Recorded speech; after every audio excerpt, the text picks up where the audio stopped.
السلام علیکم ورحمۃ اللہ وبرکاتہ. خادم صاحب څنګه یې جوړي ټیک ټاکي لږ تکلیف درکو زه خپل هم د دې تنګي اوسېدونکي ما خو تلې ما شیرپاو ته خو د دې نیکه صاحب نوم ما د ډېر وخت نه اورېدلی دی او لګیا یم اورمه خو زه وایم چې په دې باندې زه خبر نه یم چې د ده چې کوم کرامات دي یا دې په څه باندې مشهور دی د ده د دې وفات څونه ټایم وشو نو زه یم که یو 5 منټه ما له راکړل او زه هم له خبردار کړم زه به ډېر زیات خوشحاله شم او دا عوام چې څونه دي نو دوی به هم د نیکه صاحب بابا چې دی نو د تاریخ نه به خبر شي. راځئ جي کښېنئ جي دلته کینو که بره دی بس صحیح دی کینه جی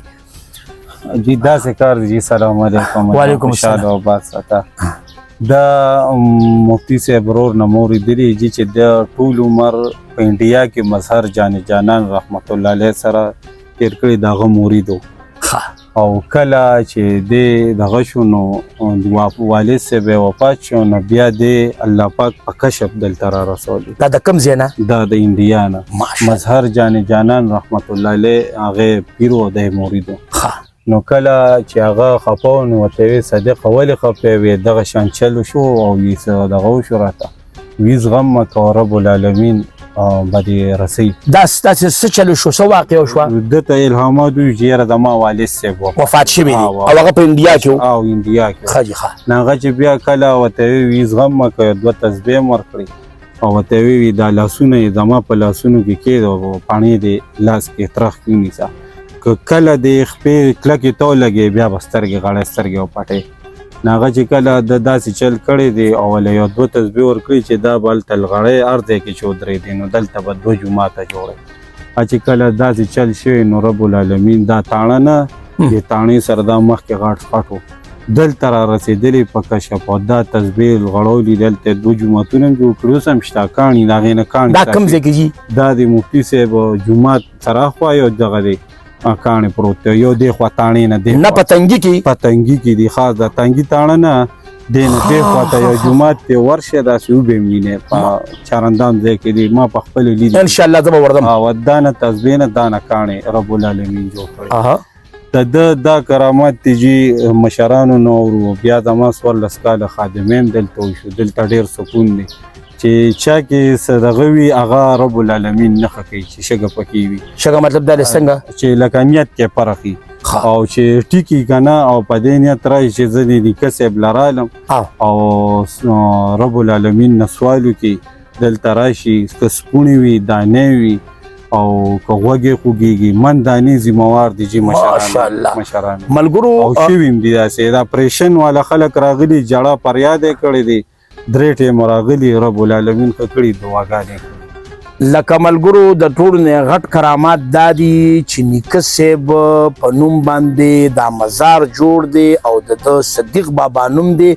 او د ده غټو کراماتو کې دا چې یو سړي باندې من دانه نو من دانه ډېر زیاته غټی نو د من دانې ذمهواري لکه دې نیکه صاحب اخیستې ده که په چا باندې دانه د من عمره مروخیږي نو انشاءالله چې دې مزار ته رادن نشي نو جوړی به الله او مطلب دا دی او په دې دلبار کې به د هغه دا من دانه ښه کېږي داسې ده او د دې نیکه صاحب اصل کې مطلب دا دی د ده د پیدایش د دې خو به هم تاسو ته ستاسو مشرانو ته پکې پیدایش نو وفات غالبا 4 کاله کم 1730 کې وفات شوي دي. لکه ملګرو د ژوند پته نه لګي چې د څونه عمر په ژوند کې دا صدیق بابا وفات شوی دی خو لکه د وفات کېدو یې پوره 300 کاله وشو داسې ده څه کم و بیش 4 کاله کم 300 کاله وشو ماشاءالله او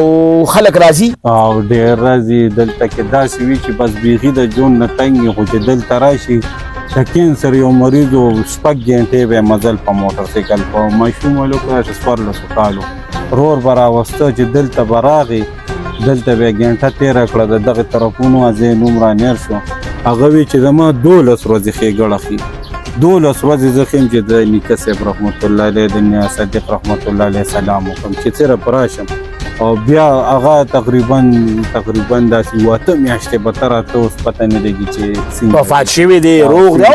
د مرګ لکه دې کې دا خوبیا کمالات دي چې ډېر خلک ښه شوي دي، خدای ښه کوي او دوی په کرامات. ملګرو اصل کې خبره داره نیکه صاحب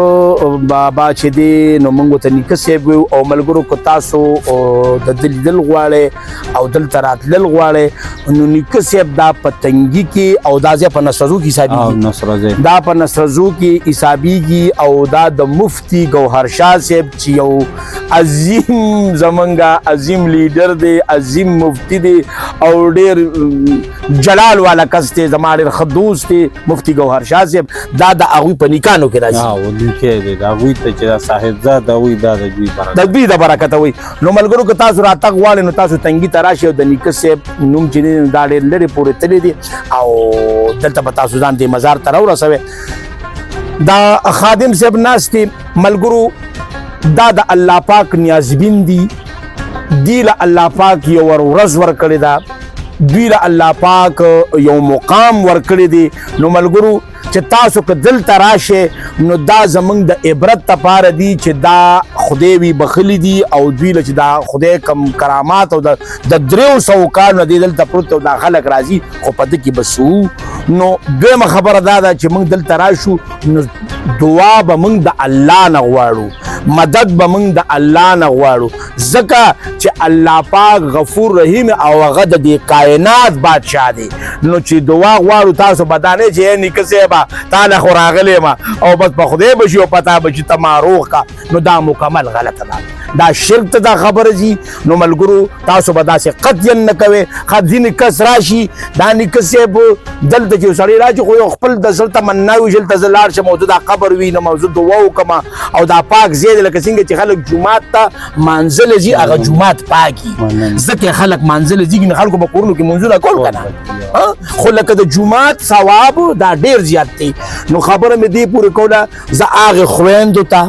هغې میندو ته یو ریکویسټ کوم چې تاسو داسې مزارونو ته راشئ نو په ځان دا کاڼي ماڼي مه مږئ، په ځان دا جنډې منډې مه مږئ، په ځان دا مه وایه چې ای بس تا له راغلی مو ما له زوی راکړه، ای تا له راغلی مو زه د مینې خاوند او دا غواړم. دا خبرې غلطې دي ملګرو. دا مطلب دا دی دا د یو ښایسته اولیا دي، دله خدای یو ورځ ورکړې ده، موږ ته د عبرت دپاره دا دلته پروت دی چې داسې ښه کارونه تاسو هم وکړئ چې داسې روز خدای تاسو هم درکړي چې تاسو په ښه باندې یاد شئ چې په بد هم نه یادېږي. لکه ته ښه کارونه کړي دي دې مطلب دا د عبادات یې کړي دي، د چې دی نو مطلب دا دی چې دی نو خلکو سره یې ښېګړې کړي دي، د منځونه کړي دي، د په حقه باندې چې دی نو لکه قرآن ویلی دی، سبق یې ویلی دی، خلکو سره امدادونه کړي دي. نو ځکه نن نیکه صاحب چې دی نو پخو الفاظو باندې یادېږي. نو ډېره زیاته مننه تاسو باندې ما نن د نیکه صاحب چې دی نو یو وزټ وکړو او که څوک راتلل غواړئ نو تنګي نسرزو کې د مزار دی او دا یو ورکوټ سړی نه، دا یو یاد اولیاو کې راځي. نو مطلب دا دی دا د الله تعالی نیازبین دي او الله پاک دوی له دا ورځ ورکړې ده. الله دې د ده په برکت باندې موږ له هم دغسې ښایسته ورځې راکړي، داسې ښایسته مقامونه دې خدای راکړي، داسې ښایسته وختونه دې خدای راکړي. خو بس دقې خویندو ته مې دا یو ریکویسټ دی چې تاسو داسې مزارونو ته لاړ شئ نو په ځان دا کاڼي، په ځان دا جنډې او د ده نه غوښتنه مه کوئ. داسې ده که نه؟ غلط خو به نه ویم.